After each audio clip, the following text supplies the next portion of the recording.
qu'il faut instituer un cadre de concertation entre la CENI et les partis prenantes, c'est-à-dire les candidats présidents de la République, pour qu'on définisse les règles du jeu et qu'on les comprenne. J'ai évoqué l'article 47.3 et 47.5. Je dis au président de la CENI, ma présence ici, ma candidature, c'est pour continuer le combat de la vérité des urnes. Donc nous ne savons pas aujourd'hui. Le fichier électoral n'est pas connu. Je lui ai expliqué. Je lui ai dit que dans l'opération d'octroi des duplicata, on continue à enrôler les gens. Il m'a demandé de donner des exemples. Je lui ai donné des exemples. Il y a des gens qui sont partis sur 10 personnes. Il y a au moins 6 qui ne retrouvent pas leur nom. On leur fait de nouvelles cartes avec des nouveaux numéros. Il y a des gens qui prennent des duplicata, oui, avec le même numéro. Ceux-là, on trouve leurs données dans la machine, dans les serveurs. Donc il y a un problème sérieux de crédibilité.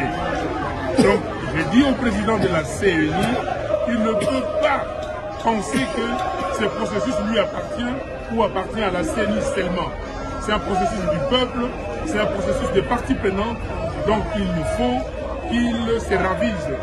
Et sinon, ça ne peut pas aller, on ne le laissera pas faire ce que Nanga a fait pour qu'il vienne l'accepter plus tard. On n'acceptera à personne de voler la victoire du peuple. C'est pour cela je lui ai dit qu'il a fait quelque chose. Il a dit que les résultats seront publiés bureau de vote par bureau de vote. Mais ce n'est pas suffisant. Ça, c'est dans la loi. Les résultats doivent être proclamés.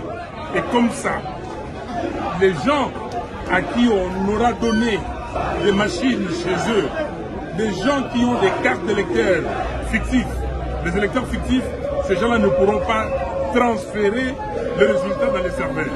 Si vos désidératas ne sont pas pris en compte, mais les désidératas seront pris en compte parce que aujourd'hui, nous avons réveillé, ou mieux éveillé, la population congolaise.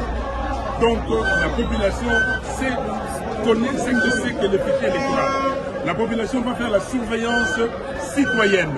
Donc les jours du vote, les gens vont rester dans les bureaux de vote jusqu'à la proclamation des résultats et pour voir si cette proclamation